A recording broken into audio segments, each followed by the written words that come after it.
बिहार में होगा या राजस्थान में होगा, इसके लिए सारे अलग अलग राज्यों से वरिष्ठ पत्रकार मेरे साथ हैं। विजय जी, आपसे शुरू कर रही हूं। राजस्थान में 25 सीटें क्लीन स्वीप, 2014 में भी 2019 में भी, ये रेपिटेशन दिखता है क्या? और अगर नहीं दिखता तो कौन कौन सी सीटें वो फंसी हैं जहां पर कड़ा मुकाबला? वही सीटें हैं क्या जिनकी मैं बात कर रही हूं? बाड़मेर है, नागौर है, चुरू है, सीकर है? नहीं, आपने 4 सीटों की बात की, इसको मल्टीप्लाई कर दीजिए कम से कम 2 से 8 से ज्यादा सीटें हैं जो बिल्कुल फंसी हुई हैं। दूसरे चरण में आज जो 13 सीटों पर चुनाव हुआ है उसमें बाड़मेर फंसी हुई है, बांसवाड़ा डूंगरपुर की सीट फंसी हुई है, टोंक सवाई माधोपुर की सीट फंसी हुई है और कोटा की सीट भी फंसी हुई है। अच्छा, ओम प्रकाश, ओम बिड़ला वाली। पहले चरण, हाँ, और पहले चरण की बात करें तो वहां शेखावटी बेल्ट की तीनों सीटें, चूरू, झुंझुनू, सीकर, फिर बगल की नागौर, फिर दौसा की सीट और करौली करौली धौलपुर या भरतपुर में से कोई एक सीट। तो आप तो दर्जन भर सीटें गिना रहे। हाँ, इतनी सीटें फंसी हुई हैं। हाँ, ये दर्जन भर में। हाँ। ये मेरा आंकड़ा नहीं है, ये बीजेपी के भी ऑफ रिकॉर्ड जो नेताओं से बात हुई है उनका भी यही आंकड़ा है। एक नेता ने मुझसे कहा कि 12-13 से ऊपर नहीं आने वाली। अब मैं आगे बताता हूँ। बीजेपी कैंप में घबराहट कुछ ज्यादा है।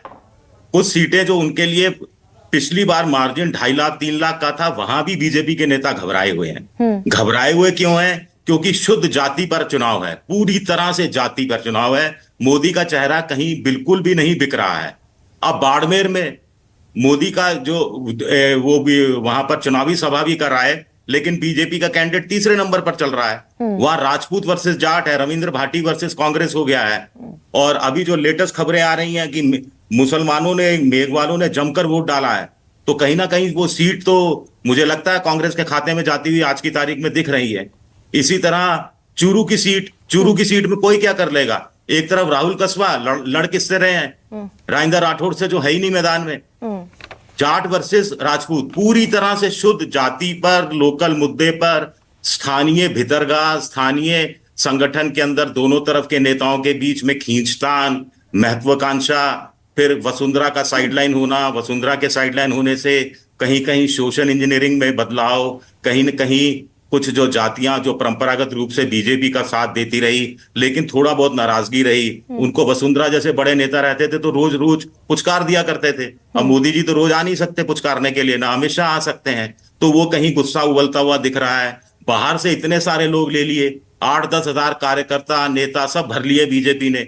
भाई, अपना कार्यकर्ता भी तो है, उसमें भी तो हार्ड मास है, दिल धड़कता है, वो भी कोई महत्वाकांक्षा पालता है। हाँ, विजय, ये जो नागौर की सीट है जिस पर डॉक्टर ज्योति मिर्धा एक सेंटिमेंटल अपील भी करती हुई दिख रही है। 2 बार हारी हनुमान बेनीवाल से, विधानसभा भी हारी, लोकसभा भी हारी और अब पाला बदलकर बीजेपी की कैंडिडेट है। ये नागौर सीट कितनी महत्वपूर्ण हो जाती है?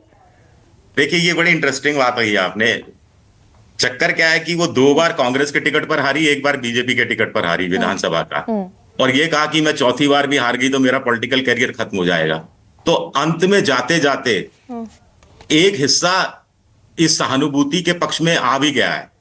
उनको भी लगता है कि हनुमान बेनीवाल चलो लोकसभा नहीं पहुंचा तो क्या फर्क पड़ता है, विधानसभा में तो है ही, ये तो बेचारी कहीं की नहीं रहेगी। कहीं ना कहीं ये फैक्टर भी काम कर रहा है। लेकिन वहां पर कम से कम वहां की लोकसभा में 3 या 4 विधानसभा सीटें हैं, मुस्लिम बाहुल्य सीटें हैं, वो सारा वोट हनुमान बेनीवाल को जाते हुए दिख रहा है। बड़ी टक्कर की फंसी हुई सीट है, लेकिन हनुमान बेनीवाल ने कल, वो एक शेर है ना, खुलता क्यों किसी पे मेरे दिल का मामला, जो मेरे भाव हैं वो सामने आ गए तो उससे मैं रुसवा हो गया। हाँ। मेरे दिल के भाव कुछ है, वो मैं भूल गया फारसी शब्द क्या है। खुलता क्यों किसी पे क्यों मेरे दिल का मामला, मेरे शेरों के इंतखाब ने रुसवा किया मुझे। तो कुल मिलाकर हनुमान बेनीवाल कल बोल गए कि भाई बाड़मेर में हमारे लोग हैं वो बीजेपी कांग्रेस का साथ नहीं देंगे क्योंकि कांग्रेस के नेताओं ने बाड़मेर में कुछ जगह हमें वोट नहीं दिए। तो हो सकता है बहुत कम मार्जिन से विधानसभा चुनाव जीते थे, हो सकता है कम मार्जिन से हनुमान बेनीवाल हार जाएं।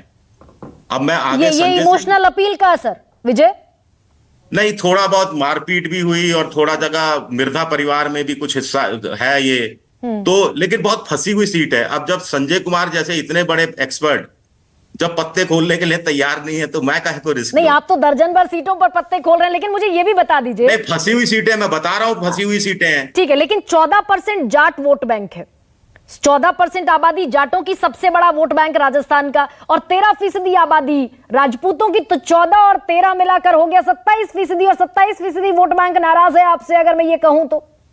नहीं नहीं, पॉकेट में है। अब चित्तौड़गढ़ में सीपी जोशी है, वहां भी राजपूत है, वहां तो चित्तौड़गढ़ में बीजेपी के लिए आसान जीत मानी जा रही है।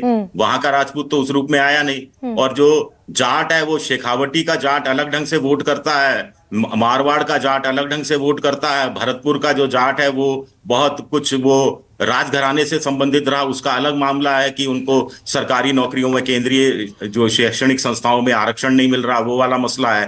तो उसको आप उस ढंग से निकाट करते, लेकिन जाट किसान के रूप में देखा जाए तो नाराज है।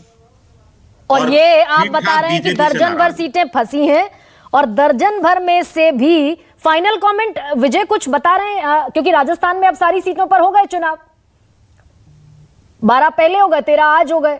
हाँ तो बिल्कुल। इसमें 25 में मैं कितनी संभावना देख लूं बीजेपी के लिए, और कितनी संभावना देख लूं इंडिया गठबंधन के लिए?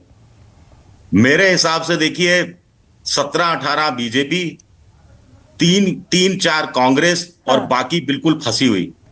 अच्छा, 3-4 कांग्रेस, 17-18, लेकिन 17-18 में भी बड़ा डेंट है, और ऐसे में हाँ, तो कांग्रेस के हिस्से में 8 सीटें भी जा सकती हैं, मैक्सिमम 8 सीटें भी जा सकती हैं।